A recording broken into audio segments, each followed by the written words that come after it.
तुम अपनी नागमणि मुझे दे दो, मैं तुम्हारी नागमणि को अपने पेट में रख लेती हूँ। नागमणि मेरे पेट में बिल्कुल सुरक्षित रहेगी और चुड़ैल कभी नागमणि तक नहीं पहुँच पाएगी। एक बार एक भयानक चुड़ैल और उसके कुछ शैतान मिलकर नागलोक पर हमला करके नागिन के घर को जला देते हैं, जिसके कारण मजबूरन गरीब नागिन अपने दोनों बच्चों को लेकर नागलोक से पलायन कर जाती है और अपने दोनों बच्चों के साथ धरती लोक एक तालाब किनारे आ जाती है। तभी नागिन की बेटी कहती है, माँ, यह तालाब तो बहुत ही सुंदर है, अब हम यहीं रहेंगे। हाँ बच्चों, यह स्थान मुझे सुरक्षित लग रहा है, अब हम यहीं रहेंगे। ऐसा कहकर नागिन तालाब किनारे अपना घर बना लेती है और अपने बच्चों को लेकर वहाँ रहने लगती है।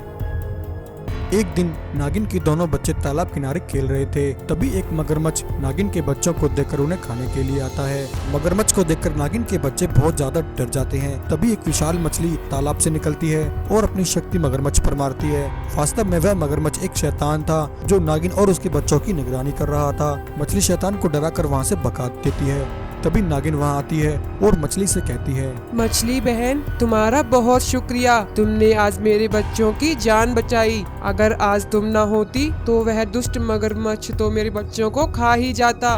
मछली कहती है, कोई बात नहीं बहन, मेरा इस दुनिया में कोई नहीं है, तुम्हारे बच्चे बहुत ही प्यारे हैं। मैं यहीं इस तालाब में रहती हूँ, इसलिए तुम्हें जब भी मेरी जरूरत पड़े तो मुझे याद करना। ऐसा कहकर मछली तालाब में वापस लौट जाती है। वहीं वह शैतान चुड़ैल के पास जाकर उसे नागिन की खबर देता है। चुड़ैल महारानी, वह नागिन अपने बच्चों को लेकर एक तालाब किनारे रह रही है। मैं उसके बच्चों को निगलने ही वाला था कि एक दुष्ट मछली ने आकर मेरा सारा खेल खराब कर दिया। चुड़ैल, वह मछली कोई जादुई मछली है, वह नागिन और उसके बच्चों की रक्षा कर रही है। ये सुनकर चुड़ैल कहती है, अच्छा ऐसी बात है, चलो इसी समय तालाब पर चलते हैं और देखते हैं कौन है वह मछली। ऐसा कहकर चुड़ैल अपने शैतानों के साथ तालाब किनारे आ जाती है और दूर खड़ी होकर तालाब की निगरानी करती है। चुड़ैल देखती है कि वह मछली नागिन के बच्चों के साथ खेल रही है। चुड़ैल कहती है, शैतानों, तुम जाकर उस मछली का ध्यान भटकाओ, तब तक मैं नागिन से उसकी नागमणि छीन कर लाती हूँ। यह सुनकर चुड़ैल के शैतान मछली के पास जाते हैं और मछली का ध्यान अपनी ओर भटकाने लगते हैं। वहीं चुड़ैल नागिन की नागमणि छीनने आती है। नागिन चुड़ैल को आता देख लेती है और नागमणि की शक्ति से चुड़ैल पर हमला करती है और चुड़ैल को वहां से मारकर भगा देती है। उधर मछली भी अपनी शक्तियों से शैतानों को भगा देती है। चुड़ैल कहती है, शैतानों, तुम सही कह रहे थे, यह मछली बहुत शक्तिशाली है, इसके रहते हम नागिन तक नहीं पहुंच सकते, पहले हमें इस मछली को खत्म करना होगा। उधर इच्छाधारी नागिन मछली को अपनी सारी बात बताती है। बहन, इस चुड़ैल और उसके शैतानों ने मेरा घर तबाह कर दिया, मजबूरन नागलोक छोड़कर मुझे यहाँ आना पड़ा। यह चुड़ैल मेरे नागमणि के पीछे पड़ी है, अगर नागमणि इसके हाथ लग गई तो वह हम सबको गुलाम बना लेगी। नागिन की बात सुनकर मछली कहती है, नागिन बहन, तुम चिंता मत करो, तुम अपनी नागमणि मुझे दे दो, मैं तुम्हारी नागमणि को अपने पेट में रख लेती हूँ। नागमणि मेरे पेट में बिल्कुल सुरक्षित रहेगी और चुड़ैल कभी नागमणि तक नहीं पहुँच पाएगी।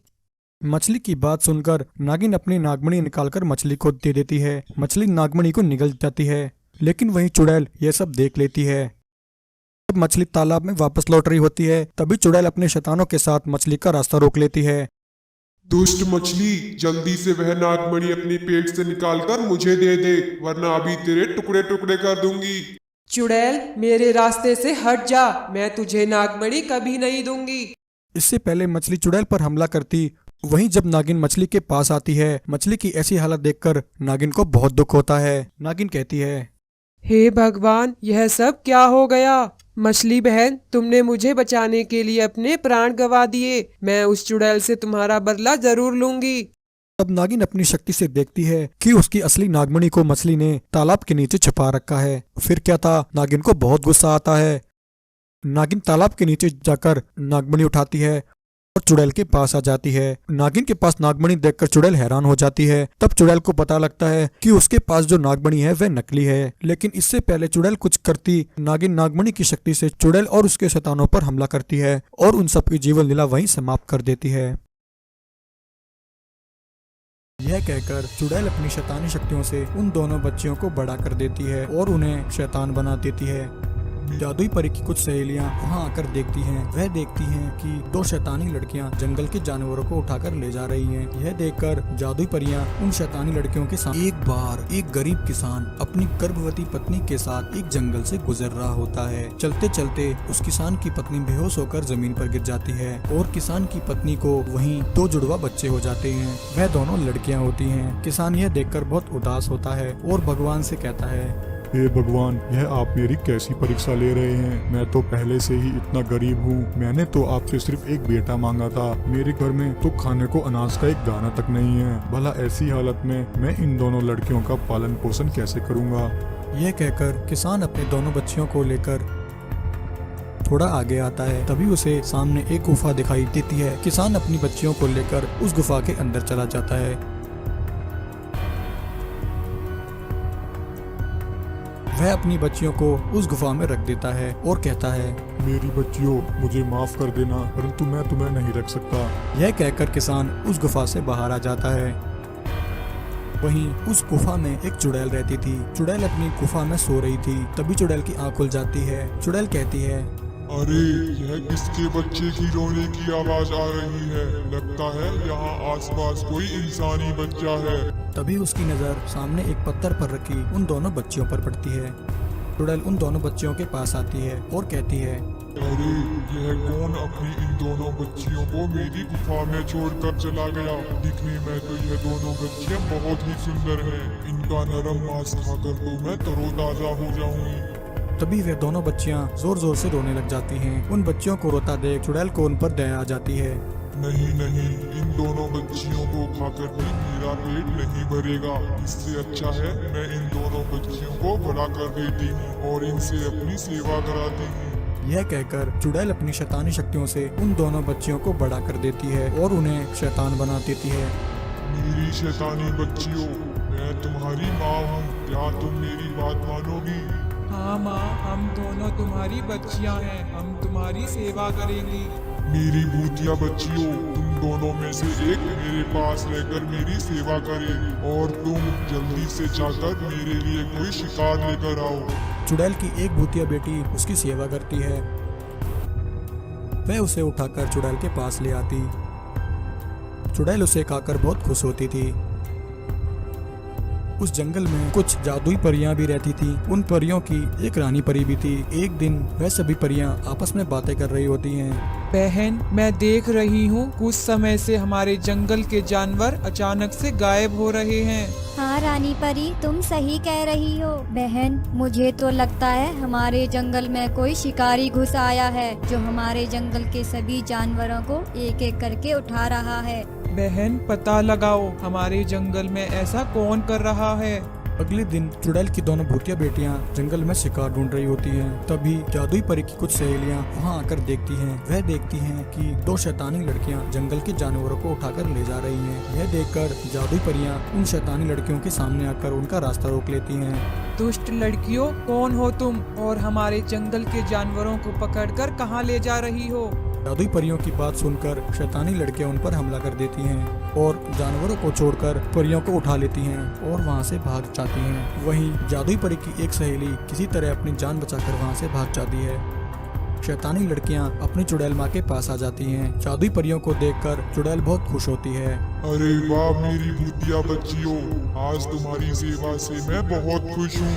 आज तो दावत होगी। उधर वह परी रानी परी के पास आ जाती है और रानी परी को सारी बात बताती है। रानी परी कहती है, बहन, जल्दी चलो, हमें उन दोनों शैतानी लड़कियों को रोकना होगा और अपनी परी बहनों को बचाना होगा।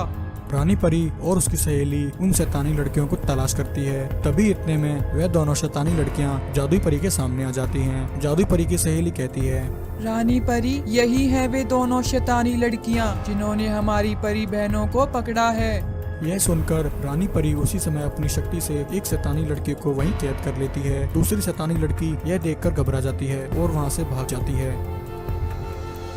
दुष्ट लड़की, कौन है तू? बता, तूने हमारी परी बहनों को कहाँ पर रखा है?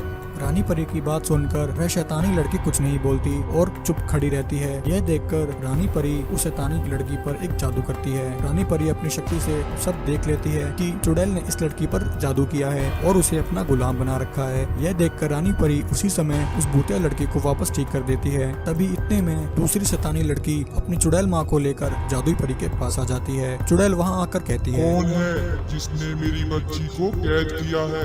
जादुई परी, इसी समय मेरी बच्ची को आजाद कर, वरना मैं तुझे नहीं छोड़ूंगी। जैसे मैंने तेरी उन दोनों सहेलियों को खाया है, वैसे ही मैं तुझे कच्चा चबा जाऊंगी। चुड़ैल की यह बात सुनकर जादुई परी को बहुत गुस्सा आता है। फिर क्या था, जादुई परी अपनी शक्ति से चुड़ैल को वहीं जलाकर भस्म कर देती है। चुड़ैल के मरते ही दूसरी भूतिया बच्ची भी वापस ठीक हो जाती है। दोनों बच्चियों को अपने किए पर पछतावा होता है। वह दोनों जादुई परी से क्षमा मांगती हैं। जादुई परी कहती है, बच्चियों, आज मैंने अपनी 2 परी बहनों को खो दिया है, परंतु मुझे तुम्हारी जैसी 2 बच्चियां मिली हैं। बरसों से मेरी कोई संतान नहीं थी। आज से तुम दोनों मेरी बेटी हो और अब से तुम मेरे साथ रहो।